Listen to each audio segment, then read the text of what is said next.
আগের ভিডিওতে তোমরা কার্যক্ষমতা শক্তির আমি চ্যাপ্টারটা শেষ করেছিলাম। ওর পরে তোমাদের যে চ্যাপ্টারটা বইতে আছে সেটা হচ্ছে তাপ, চ্যাপ্টার 6। তো আজকে তাপ নিয়ে আলোচনা করব। প্রথমে বলি তাপ কাকে বলে। তোমরা অলরেডি ক্লাস 7, 8 তোমাদের 7 থেকেই মোটামুটি তাপ প্রত্যেক ক্লাসে অল্প বিস্তর কিছু তোমরা পড়েছো। ক্লাস 8-এ অনেকটাই ছিল, 7 থেকে 8-এ অনেকটা ডিটেলসেই ছিল কাকে বলে। তারপরে ক্যালোরিমিতির জিনিসটা কি সেটাও তোমরা একটু পড়েছিলে। অবস্থার পরিবর্তনে যে লীন তাপ সে জিনিসটাও পড়েছিলে। তার সঙ্গে রিলেটেড আরও অবস্থার পরিবর্তন বলতে এই যে স্ফুটনাঙ্ক, বাষ্পায়ন, গলনাঙ্ক, এগুলো বলতে আমরা কি বুঝি, এরকম বেশ কিছু জিনিসই ছিল। বেশ চ্যাপ্টারটা মোটামুটি একটু বড়ই ছিল। তো যাই হোক, এখানে ক্লাস 9-এ এসে আবার আমরা একটু পড়বো, এখানে আর একটু ডিটেলসে পড়বো। তো সবার আগে কাকে বলে আমরা জেনে নেব। কাকে বলে তোমরা অলরেডি জেনে গেছো। বলেছে তাপ এক প্রকার শক্তি যা গ্রহণে বস্তু উত্তপ্ত হয় আর বর্জনে কি হয় না শীতল হয়, মানে ঠান্ডা হয়। এই সংজ্ঞাটা পুরোপুরি কিন্তু ঠিক নয়। এখানে দেখো আরেকটা লাইন লেখা আছে, তাপ প্রয়োগে বা নিষ্কাশনে যদি পদার্থের অবস্থার পরিবর্তন ঘটে তাহলে কিন্তু উষ্ণতা অপরিবর্তিত থাকবে। এই অবস্থার পরিবর্তনে যে উষ্ণতাটা আমরা বাইরে থেকে মানে তাপ যেটা দিতে হয় তাকেই আমরা লীন তাপ বলে জেনেছিলাম। এখানেও তোমাদের আছে, আমি পরের বলবো যখন আসবে টপিকটা। তাহলে তাপ কাকে বলে? তাপ এক প্রকার আমরা শক্তি জানছি। যদি অবস্থার পরিবর্তন না হয় সেক্ষেত্রে কি হবে, তাপ যদি আমি প্রয়োগ করি বা কোনো একটা বস্তু যদি তাপ গ্রহণ করে সেটা কি হবে, উত্তপ্ত হবে। আর যদি বর্জন করে দেয় বা তাপ ছেড়ে দেয় তাহলে কি হবে, শীতল হবে। সংজ্ঞা তোমরা যখন লিখবে তখনই দুটো কথাই লিখবে, এটা একরকম। কিন্তু যদি ধরো অবস্থার পরিবর্তন হয় সেক্ষেত্রে কিন্তু বস্তুর আর উষ্ণতার কোনো পরিবর্তন হবে না। এই যে তাপ দিলে উত্তপ্ত হচ্ছে বা বর্জন করলে শীতল হচ্ছে, মানে উষ্ণতার একটা পরিবর্তন ঘটছে। যখন গ্রহণ করছে বাড়ছে, আর যখন শীতল বা বর্জন করছে ঠান্ডা হচ্ছে। তো এই পরিবর্তনটা কিন্তু হবে না। কখন হবে না? যদি তাপ প্রয়োগের ফলে বস্তুর অবস্থার পরিবর্তন ঘটে। পদার্থের তোমরা 3টে অবস্থা, এটাও ক্লাস 8-এ পড়েছো, কঠিন, তরল আর গ্যাসীয়। আমরা বাইরে থেকে যখন তাপ প্রয়োগ করি তখন কি হয়, কঠিন থেকে তরলে পরিণত হয়। আরও যদি বেশি প্রয়োগ করি তরল থেকে গ্যাসে পরিণত হয়। এই জিনিসগুলোই তোমরা পড়েছিলে তো। কঠিন থেকে তরল যখন, তাকে আমরা বলছি গলনাঙ্ক। তরল আবার যখন ফুটে, বাইরে থেকে তাপ দেওয়ার ফলে ফুটে বাষ্পে পরিণত হচ্ছে, গ্যাসীয় অবস্থায় যাচ্ছে, তাকে আমরা স্ফুটনাঙ্ক পড়েছিলাম। যাই হোক, তো এইসব জিনিসগুলো ছিল। তাহলে আমরা সংজ্ঞাতে এটাই বলবো যে এটা এক প্রকার শক্তি যেটা গ্রহণ করলে বস্তু উত্তপ্ত হচ্ছে আর বর্জন করলে শীতল হচ্ছে। আর যদি তাপ প্রয়োগের ফলে বস্তুর অবস্থার পরিবর্তন ঘটে যায় সেক্ষেত্রে কিন্তু উষ্ণতার আর কোনো পরিবর্তন হচ্ছে না বা অপরিবর্তিত থাকছে। তো এটাই সংজ্ঞা, যা লেখা আছে বইতে এটাই তোমরা পড়বে। যদি লিখতে বলে তাপ কাকে বলে, যদি কোশ্চেন জিজ্ঞেস করা হয় তখন এটা বললেই হবে। নেক্সট যেটা আছে, তাপের আমরা বহিঃপ্রকাশ। মানে এই যে তাপ প্রয়োগ হোক বা বর্জন হোক তার ফলে আমরা বুঝবো কি করে? তাপ তো এক প্রকার শক্তি, আমরা তো চোখে তো দেখতে পাচ্ছি না, কিন্তু এর একটা বহিঃপ্রকাশ। এটা এই পরিবর্তনের মাধ্যমে, এখানে অনেকগুলো জিনিস দেওয়া আছে কি কি পরিবর্তন, সেইটার মাধ্যমেই আমরা বুঝতে পারবো যে তাপের প্রয়োগের ফলে বস্তু উত্তপ্ত হলো বা ধরো বর্জন করা হলো, তার ফলে বস্তু শীতল হলো বা কি। যাই হোক, তাপের যে একটা এফেক্ট বা তাপের যে একটা প্রভাব সেটা আমরা এই জিনিসগুলোর মধ্য দিয়ে দেখতে পাবো। প্রথমে যে পয়েন্টটা আছে উষ্ণতার পরিবর্তন, এটা একেবারে মানে সোজা। তাপ প্রয়োগ করলে পদার্থের অবস্থার পরিবর্তন যদি না হয় পদার্থটির উষ্ণতা কি হবে, বৃদ্ধি পাবে। আবার নিষ্কাশন করলে পদার্থটির উষ্ণতা হ্রাস পাবে। এটা আমরা এমনি খালি চোখে তো আর বুঝতে পারবো না কতটা বাড়ছে কমছে। তো যদি ধরো এরকম কোনো তোমার সিস্টেম থাকে যেখানে ধরো, বা কোনো বস্তুর তুমি যদি উষ্ণতার পরিবর্তনটা মাপতে চাও, সেক্ষেত্রে জানি কি আমরা খুব সহজেই তোমার তাপমাত্রা মাপার যে আমরা কি জানি, কি বলে, ক্যালোরিমিটার দিয়ে জেনারেলি তাপের পরিমাপ করা হয়। আর কতটা উষ্ণতা বৃদ্ধি, তাপমাত্রার পরিবর্তন কতটা হচ্ছে সেটা দেখার জন্য আমরা থার্মোমিটার ইউজ করি। তো তুমি এই যে উষ্ণতার যে পরিবর্তন বা তাপমাত্রার যে পরিবর্তন, তাপের পরিমাপটা ক্যালোরিমিটার দিয়ে হয়, কিন্তু তাপমাত্রা যদি বলি সেটা ঠিক কত ডিগ্রি বা কত সেলসিয়াস যদি বলো বৃদ্ধি হচ্ছে না হ্রাস হচ্ছে, সেটা দেখার জন্য যদি যে বস্তুর ক্ষেত্রে বা আমরা দেখতে চাইবো যার যে পরীক্ষাধীন ধরো কোনো বস্তুই হোক বা ধরো কোনো যন্ত্র হোক, যাই হোক না কেন, সেক্ষেত্রে তার গায়ে যদি থার্মোমিটার দেওয়া থাকে তখন সেক্ষেত্রে তাপমাত্রা কতটা উঠছে বা নামছে সেটা আমরা সহজেই বুঝতে পারবো। আচ্ছা, নেক্সট হচ্ছে অবস্থার পরিবর্তন। এটা তো আমরা চোখেই দেখতে পাবো। তাপ প্রয়োগ যদি আমরা করি, কি জানি, কঠিন পদার্থ তরলে পরিণত হবে। এমনি নর্মাল তুমি বরফের কথাই চিন্তা করো, বরফে যদি তুমি একটু তাপ দিতে থাকো সঙ্গে সঙ্গে গলে জলে পরিণত হয়ে যাবে। এক্ষেত্রে অবস্থার পরিবর্তন, এটা আমরা খালি চোখেই দেখতে পাচ্ছি, এটা না বোঝার কোনো ব্যাপার নেই। আবার ওই জলটাকে যদি তুমি ধরো আরও হিট করতে থাকো, আরও গরম করতে থাকো, তখন দেখবে জল ফুটতে শুরু করবে, বাষ্প হতে শুরু করবে, দিয়ে কি হবে, একটা সময় পর গ্যাসীয় অবস্থায় চলে যাবে, মানে ভাপ হয়ে বা ওই বাষ্প আর কি, ওটাই তো গ্যাসীয় অবস্থায় চলে যাচ্ছে, জল থেকে তখন গ্যাসীয় অবস্থায় চলে যাবে। তো এগুলো আমরা এমনি খালি চোখেই দেখতে পাবো। বলেছে তরলে তাপ প্রয়োগ করলে সেটি বাষ্পে পরিণত হয়, এক্ষেত্রেও কিন্তু উষ্ণতা অপরিবর্তিত থাকে। আবার তাপ নিষ্কাশনের ফলে বাষ্প তরলে ও তরল কঠিনে পরিণত হয়, সেক্ষেত্রে হচ্ছে উষ্ণতা অপরিবর্তিত থাকে। মানে এক্ষেত্রে তো যেহেতু অবস্থার পরিবর্তন হয়ে যাচ্ছে, এক্ষেত্রে কিন্তু উষ্ণতার চেঞ্জটা কিন্তু হবে না। একমাত্র অবস্থার পরিবর্তন যখন না ঘটবে সেক্ষেত্রেই কিন্তু উষ্ণতার পরিবর্তন হবে। অলরেডি তোমরা সংজ্ঞা এটা পড়েছো, এই জিনিসটা একটু মাথায় রাখতে হবে। এটাই হচ্ছে পার্থক্য। মানে অবস্থার পরিবর্তনের সময় কি হয়, এই যে বাইরে থেকে আমরা যে তাপ প্রয়োগ করছি, তোমরা কঠিন তরল গ্যাস যখন পড়েছিলে তখন আমি বলেছিলাম, এইটে ছিল, তোমাদের মনে আছে কিনা জানি না, কঠিন তরল আর গ্যাসের মধ্যে মেন পার্থক্যটা কি না, কঠিনের ক্ষেত্রে অণুগুলো এরকম কি হয়, খুব গায়ে গায়ে এরকমভাবে হচ্ছে খুব কি হয়, আবদ্ধ অবস্থায় থাকে। মানে অণুগুলোর মধ্যে কি হচ্ছে, আকর্ষণ বল খুব বেশি হয়, তাই জন্য অণুগুলো এরকম হচ্ছে একটা, মানে কি বলবো, খুব গায়ে গায়ে এরকম হচ্ছে, যেহেতু আকর্ষণ বেশি, একটা আরেকটার গায়ে এরকমভাবে থাকে।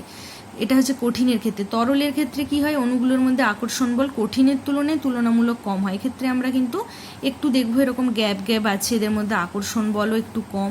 আর যদি গ্যাসের ক্ষেত্রে দেখি, এক্ষেত্রে তো আরোই কম, এরকম একেবারে ইতস্ততভাবে ঘুরে বেড়ায়, আকর্ষণ বল নেই বললেই চলে। তো কঠিন থেকে যখন তরল, এইরকম আমরা যখন বাইরে থেকে তাপ প্রয়োগ করছি, যেক্ষেত্রে অবস্থার পরিবর্তন ঘটছে, সেক্ষেত্রে কি হচ্ছে না, এই তাপ হচ্ছে অণুগুলোর মধ্যে আকর্ষণ বলটাকে ভেঙে অণুগুলো কিভাবে দূরে দূরে সরাতে সাহায্য করছে। তো সেক্ষেত্রে কিন্তু উষ্ণতার পরিবর্তন ওই জন্য আমরা দেখতে পাচ্ছি না। আর উল্টোটা যদি হয়, যদি নিষ্কাশন করে নিই অণুগুলোর মধ্যে, তখন কি হবে, তখন গ্যাস থেকে তরল, তরল থেকে কঠিন, তখন কি হবে, এদের মধ্যে আকর্ষণ বল কি হবে, তাপ নিষ্কাশন করে ফেলার ফলে তরল অবস্থায় চলে আসবে, কাছাকাছি চলে আসবে, আকর্ষণ বল তুলনামূলক বেশি হবে, কঠিন হলে আরও বেশি, উল্টোটা হবে। ঠিক আছে, এখানে উদাহরণে দিয়েছে 0 ডিগ্রি সেন্টিগ্রেড উষ্ণতায় তাপ প্রয়োগে বরফ জলে পরিণত হয় এবং তাপের নিষ্কাশনে জল বরফে পরিণত হয়। 100 ডিগ্রি সেন্টিগ্রেড উষ্ণতায় তাপ প্রয়োগে জল স্টিমে এবং নিষ্কাশনে স্টিম জলে পরিণত হয়। কয়েকটি পদার্থ যেমন কর্পূর, নিশাদল, আয়োডিন, এরা তাপ প্রয়োগ করলে কঠিন অবস্থা থেকে সরাসরি বাষ্পে পরিণত হয়। এটাকে আমরা ঊর্ধ্বপাতন বলি, এটাও তোমরা জানো। কর্পূরকে যদি তুমি খোলা জায়গায় রেখে দাও, দেখবো হঠাৎ করে, সঙ্গে সঙ্গে হবে না, কিছুটা সময় পরে দেখবে কর্পূর আর নেই, উবে গেছে, আমরা বলি না যে উড়ে গেছে। তেমনি আয়োডিনও তাই, নিশাদলও তাই। নিশাদল বলতে অ্যামোনিয়াম ক্লোরাইডকে নিশাদল বলা হয়, অ্যামোনিয়াম ক্লোরাইড NH4Cl, এটাও তোমরা, এগুলো সবই ক্লাস 8-এ পড়েছো। তো এইগুলো কি হবে, উদ্বায়ী বলি আমরা। চট করে কঠিন থেকে একে আমরা মাঝে আর তরল অবস্থায় দেখতে পাবো না, সরাসরি কি হচ্ছে, উবে যাচ্ছে, মানে গ্যাসীয় অবস্থায় চলে যাচ্ছে। তো সবই এখানে কিন্তু উষ্ণতার অবস্থার পরিবর্তন হয়েছে। 3 নম্বর হচ্ছে আয়তনের পরিবর্তন। তাপ প্রয়োগে সাধারণত বস্তুর আয়তন বাড়ে এবং তাপ বের করে নিলে বস্তুর আয়তন কমে। এর সবচেয়ে ভালো উদাহরণ যদি তোমরা বরফ নিয়ে দেখো, এরকম একটা ছোট্ট বরফের টুকরো, সেটা যদি দেখো যে গলে যায়, মানে তাপ প্রয়োগের ফলে যখন গলে জলে পরিণত হয়, মনে হয় অনেকটা জল হয়ে গেছে, তো আয়তনে হচ্ছে বেড়েছে। এবং তাপ বের করে নিলে উল্টোটা ঘটে, এটা হচ্ছে দেখতে পাই আমরা। এছাড়াও বলেছে বরফ তো হয়, এছাড়াও কি হয়, পিতল, অ্যান্টিমনি, ঢালাই লোহা, বিসমাথ। ঠিক আছে, তো এটা হচ্ছে ঢালাই লোহা বলতে তোমরা এমনি রাস্তা তৈরিতে দেখবে, ওই যে যেগুলো হচ্ছে তোমার পিচ বলে রাস্তা, মানে পিচ রাস্তা, যেগুলো কোনো সময় যদি দেখেছো, খেয়াল করলে দেখবে যেখানে হয়তো নতুন পিচ গলিয়ে ঢালছে, যখন গলিয়ে ঢালছে মনে হচ্ছে অনেকটা, কিন্তু জমে গেলে কিন্তু খুব কম মনে হচ্ছে। ঠিক আছে, পিচ আর লোহা এখানে আলাদা, আমি এমনি জাস্ট মানে ব্যাপারটা বোঝানোর জন্য উদাহরণটা দিলাম। তো জমে গেলে কি জিনিসটা অনেকটা কম লাগে। তো বরফটা সবচেয়ে ভালো উদাহরণ, এটা তোমরা মানে নিজেরাই করে দেখতে পারো বা দেখেওছো হয়তো। যাই হোক, তাপ প্রয়োগে পদার্থের আয়তনের পরিবর্তন হয়। এই নীতির উপর ভিত্তি করে দ্বিধাতব পাত ক্রিয়া, এটা তোমরা ক্লাস 10-এ গিয়ে পড়বে দ্বিধাতব পাত জিনিসটা কি, এখন আমি বলছি না। ফায়ার অ্যালার্ম, থার্মোস্ট্যাট প্রভৃতি যন্ত্র তৈরিতে ব্যবহার করা হয়। মানে এখানে এই যে ফায়ার অ্যালার্ম, থার্মোস্ট্যাট, এগুলো তোমাদের ক্লাস 10-এ গিয়ে তোমাদের তাপীয় প্রসারণ বলে একটা চ্যাপ্টার আছে, সেটা যখন পড়বে জানতে পারবে। তো এই যে তাপের প্রয়োগের ফলে একটা কঠিন বস্তু হোক বা যাই হোক, একটা যে আয়তনে প্রসারণ ঘটছে, আবার তাপ নিষ্কাশন করে নিলে বা তাপ কমিয়ে দিলে যে সংকোচন হয়ে যাচ্ছে, এই নীতিটার ওপর ডিপেন্ড করে এই যন্ত্রগুলো তৈরি হয়। ঠিক আছে, মানে ফায়ার অ্যালার্ম বলতে আগুনের যে ধরো ফায়ার অ্যালার্ম বলতে বুঝতেই পারছো, আগুন নেভানোর যে যন্ত্র, সেখানে ওরকমই একটা সিস্টেম থাকে যে যখন ধরো আগুন ধরে যাচ্ছে কোনো একটা ধরো বিল্ডিংয়ে হোক যাই হোক, অ্যালার্ম তো তখনই বাজে যখন ফায়ার লাগে, সেইটা মানুষকে সচেতন করার জন্য। তো ওখানে এইভাবেই যন্ত্রটা তৈরি করা হয়, যেই হিটটা বা কোথাও আগুন লাগলো, ধরো তাপমাত্রা বাড়লো, ওই যন্ত্রটা সেটা ডিটেক্ট করতে পারে। যেই তাপমাত্রা বাড়লো, ওখানে একটা যে ধরো কঠিন হিসেবে যে পদার্থটা ইউজ করা হয়, সেটা কি হয় না প্রসারিত হলো। যেই প্রসারিত হলো, অ্যালার্মটা সঙ্গে সঙ্গে মানে অ্যালার্ম যে জিনিসটা, সেটা হচ্ছে মানে ওখানে এমনভাবে যন্ত্রটা তৈরি থাকে, তোমরা এটা টেনে গিয়ে ওখানে তোমাদের আছে জিনিসটা, আমি এমনি জাস্ট এখানে বলছি, মানে দুটো ধরো এইভাবে কোনো কথাই বলছি, ধরো এরকম দুটো তার আছে, বা ওই যে কঠিনটা বস্তুটা নেওয়া হয়েছিল তার এরকম পাত্রা আছে, যেই ধরো মানে আগুনটা বিল্ডিংয়ে হোক বা যেখানেই হোক, যেখানে অ্যালার্ম বসানো আছে সেখানে লাগলো, গরম হয়ে গেল পাত্রা, তখন কি হলো, এটা হচ্ছে প্রসারিত হলো। যেই প্রসারিত হলো, এমনভাবে সিস্টেমটা করা আছে একটা আরেকটার সঙ্গে কি হবে, জুড়ে যাবে। ঠিক আছে, তখনই কি হয়, বেলটা বাজতে শুরু করলো। আবার যেই নিষ্কাশন হয়ে গেল, যেই ধরো আগুন নিভে গেল বা যাই হোক, ওটা তখন কি হয়, আবার ফাঁকা হয়ে যায়, তখন আর বেল বাজবে না। তো এরকম একটা মানে মোটামুটি এই কনসেপ্টটাকে কাজে লাগিয়ে এই যন্ত্রগুলো হচ্ছে তৈরি করা হয়েছে। এই প্রসারণ আর সংকোচন তোমরা এটা টেনে গিয়ে আরও ভালো করে পড়বে। আচ্ছা, নেক্সট হচ্ছে রাসায়নিক পরিবর্তন। পদার্থে তাপ প্রয়োগ করলে রাসায়নিক পরিবর্তন ঘটে, যেমন পারদকে বায়ুতে উত্তপ্ত করলে মার্কিউরিক অক্সাইড তৈরি হয়। দেখো, রাসায়নিক, এতক্ষণ আমরা ভৌত পরিবর্তন পড়েছিলাম, এই যে অবস্থার পরিবর্তন যেটা, এটা হচ্ছে ভৌত বাহ্যিক যেটা। আর রাসায়নিক পরিবর্তন বলতে পদার্থটাই কি হচ্ছে, পুরোপুরি অন্য একটা পদার্থে চেঞ্জ হয়ে যাচ্ছে। এখানে একটা উদাহরণ দিয়েছে, মার্কারি অক্সিজেনের সঙ্গে যুক্ত হয়ে কি করেছে, মার্কিউরিক অক্সাইড হচ্ছে গঠন করেছে। এটা সম্পূর্ণ একটা আলাদা যৌগ, মার্কারি আর অক্সিজেনের সঙ্গে এর কোনো সম্পর্ক নেই। এটা ধর্ম আলাদা, ভৌত ধর্ম আলাদা, এমনি রাসায়নিক ধর্ম আলাদা, সম্পূর্ণ একটা আলাদা যৌগ এখানে তৈরি হচ্ছে।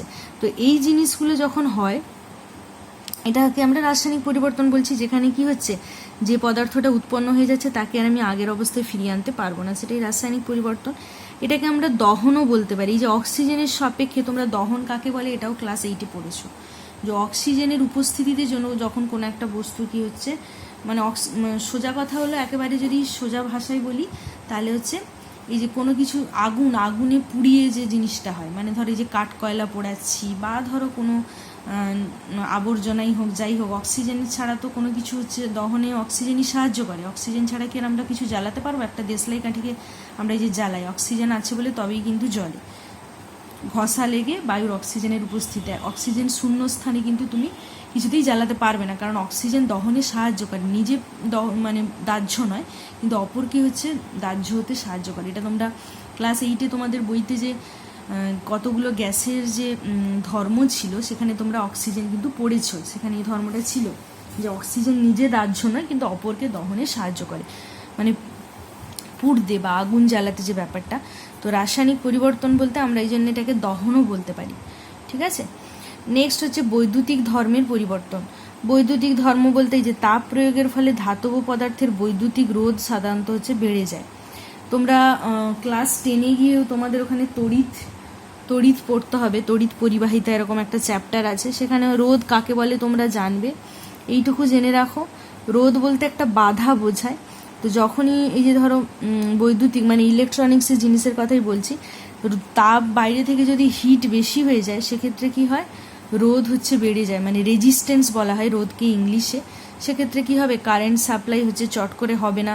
ওখানে তোমরা গিয়ে পড়বে যে ফিউজ উড়ে যায় বাড়ির, যে শুনেছো, এই ফিউজ বলতে এটা একটা, ওখানে একটা রেজিস্ট্যান্স থাকে, যেটার কাজই হলো যে যখন তোমার বর্তনীতে বা ধরো তোমার বাড়িতে যে ইলেকট্রিক লাইন আছে, যদি ধরো বেশি ভোল্টেজ আমরা পাঠিয়ে দিই, তখন কি হবে, এই বর্তনীতে যে সমস্ত ধরো লাইট বলো, ফ্যান বলো, বেশি ভোল্টেজ চলে গেলে জিনিসগুলো নষ্ট হয়ে যেতে পারে। তো ফিউজের কাজই হলো, যদি কোনোভাবে ভোল্টেজ বেড়ে যায়, ওর কাজই হলো ওখানে একটা ভেতরে নাইক্রোম বলে একটা তার থাকে, তার কাজই হলো বেশি যেই ভোল্টেজ আসবে ওই নাইক্রোম তারটা গলে গিয়ে কি হবে, গলে যাবে, বিচ্ছিন্ন হয়ে যাবে তড়িৎ, আর আমরা বলি কি ফিউজ উড়ে গেছে, দিয়ে লাইনটা পুরো অফ হয়ে যাবে। তো যাই হোক, তো মোটামুটি এইটুকু এখন মনে রাখো, ক্লাস 10 গিয়ে ওখানেও তোমরা ওগুলো সব পড়বে, যে তাপ প্রয়োগ যখন হয় তখন কি হয়, এই রোধরা কি হবে, রেজিস্ট্যান্স যেটা তড়িৎ পরিবাহিতা সেটা কিন্তু বেড়ে যাবে। মানে রোধ হচ্ছে মানে তড়িৎ পরিবাহিতাকে বাধা দেয় এরকম একটা জিনিস। তো তাপ বাড়লে সেই রোধরা কি হবে বা বাধাটা কি হয়, বেড়ে যায়। চৌম্বক ধর্মের পরিবর্তন বলতে কোন একটা চুম্বকে তুমি যদি তাপ প্রয়োগ করতে থাকো, কি হবে না, একটা নির্দিষ্ট সীমার পর, একটা নির্দিষ্ট উষ্ণতার পর কি হবে, ওই চুম্বকের চৌম্বকত্বটা কি হবে, নষ্ট হয়ে যাবে। তো ওই নির্দিষ্ট উষ্ণতাটাকে আবার, এই যে উষ্ণতার ওই নির্দিষ্ট মানকে ওই চুম্বকের কি বলে, কুড়িবিন্দু বলে। ঠিক আছে, কুড়িবিন্দু কাকে বলে, এটা হচ্ছে একটা যে মনে রাখার জিনিস। তো প্রত্যেকটা চুম্বকের কি হয়, একটা মানে সীমা আছে, সব কিছুরই তো একটা জিনিসের কি হয়, একটা মানে এক একটা আলাদা আলাদা চুম্বকের এক একটা হচ্ছে নির্দিষ্ট সীমা আছে, যে ওই চুম্বকটা ওই উষ্ণতা পর্যন্ত তার চুম্বকত্ব ধর্ম হচ্ছে প্রকাশ করতে পারবে, বা সে সেটা সহ্য করতে পারবে তাপটা। তার বেশি হয়ে গেলে তখন কিন্তু আর ওই চুম্বকত্বটা সে দেখাতে পারবে না। তো প্রত্যেকটা চুম্বকের ক্ষেত্রে কিন্তু আলাদা আলাদা উষ্ণতা, তো ওই পার্টিকুলার যে উষ্ণতাটা ওটাকেই কিন্তু কুড়িবিন্দু বলা হয়। ঠিক আছে, নেক্সট হচ্ছে গতিশক্তির সৃষ্টি। ডিজেল পুড়িয়ে তাপ উৎপন্ন করা হয়। আগেকার দিনে স্টিম ইঞ্জিন ছিল, জল ফুটিয়ে বাষ্প করে সেই যেই তাপটা উৎপন্ন হচ্ছিল সেটা দিয়ে গতি চালিয়ে আমরা গাড়ি ঘোড়া চালিয়েছি, ইঞ্জিন, জেনারেলি ট্রেন। তা এখন তো আর স্টিম ইঞ্জিন খুব একটা দেখা যায় না, ডিজেল পুড়িয়ে, মানে যে কোনো রকমের জ্বালানি হোক না কেন সেটাকে পুড়িয়ে তার ফলে যে তাপটা উৎপন্ন হচ্ছে, এখানেও কিন্তু দহন হচ্ছে, সেই তাপের সাহায্যে কি হচ্ছে, ইঞ্জিন এবং ট্রেন চলছে, অর্থাৎ গতি সৃষ্টি হচ্ছে, তার ফলেই তো ট্রেন হোক বা ইঞ্জিন যাই হোক না কেন সামনের দিকে এগিয়ে যাচ্ছে। তো এখানে কিন্তু গতিশক্তির সৃষ্টিতেও আমরা দেখছি কি তাপের প্রভাব আছে। আলোক শক্তি কি না, এই যে আমাদের বাড়িতে যে তোমার লাইট জ্বলে, মানে বাল্বের কথা বলছি, বাল্বের ভেতরে কিন্তু কি থাকে না, এই প্ল্যাটিনামের সরু তার থাকে। তো যেই তুমি সুইচটা অন করছো, ওই ফিলামেন্টটা কি হয়, গরম হওয়ার পরে তারপরে কিন্তু আলো জ্বলে। তো প্ল্যাটিনামের সরু তার উত্তপ্ত হয়েও কিন্তু আলোক শক্তি উৎপন্ন হয়। দহন, এই যে দহন আমি যে কথাটা বলেছিলাম, কাগজ, কেরোসিন, স্পিরিট প্রভৃতি তাপ প্রয়োগে কি হয়, জ্বলে ওঠে। ঠিক আছে, তো এগুলো যে বায়ুর অক্সিজেনের সাপেক্ষে কিন্তু হচ্ছে, এটাও কিন্তু একটা রাসায়নিক পরিবর্তনই, দহনেও কিন্তু একটা রাসায়নিক পরিবর্তন। আচ্ছা, এই গেল তাহলে কাকে বলে জানলাম, আর তাপের বহিঃপ্রকাশ কিভাবে হচ্ছে সেটাও কিন্তু আমরা দেখলাম। এই পরিবর্তন হচ্ছে মানে তাপ প্রয়োগের ফলে। এরপর তোমাদের যেটা আছে, এটা খুব ইম্পর্টেন্ট, ক্যালোরিমেট্রি। এটা আমি তোমাদেরকে নেক্সট ভিডিওতে বলছি, নাহলে ভিডিওটা লেন্দি হয়ে যাবে। এই জিনিসটাও তোমরা একটু পড়েছো 8-এ, যে এই যে তাপের গ্রহণ আর বর্জন সেটা কিভাবে হবে সেটার উপর ডিপেন্ড করি এই ক্যালোরিমিতি। এটা আমি তোমাদের নেক্সট ভিডিওতে বলছি।